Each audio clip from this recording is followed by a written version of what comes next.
ঘরে বসে বিয়েবাড়ির খাবার কি ভালো, তাই না?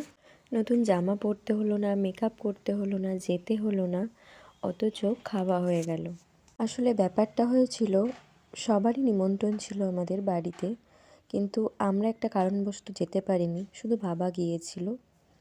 আর যাদের বিয়েবাড়ি ছিল আমরা যেতে পারিনি বলে তারা কিছু কিছু খাবার বাবার হাত দিয়ে আমাদের জন্য পার্সেল করে পাঠিয়ে দিয়েছিল।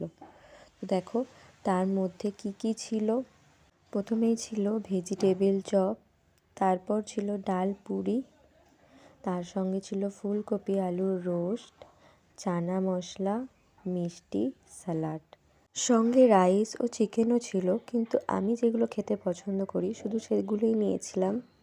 আর দেখতেই পাচ্ছ কত সুন্দর করে সাজিয়ে নিয়ে খেতে বসে পড়েছিলাম। খেতে বসে মনে হলো তোমাদের সঙ্গে এই ঘটনাটা শেয়ার করি, তাই চলে এসেছিলাম ভিডিও করতে।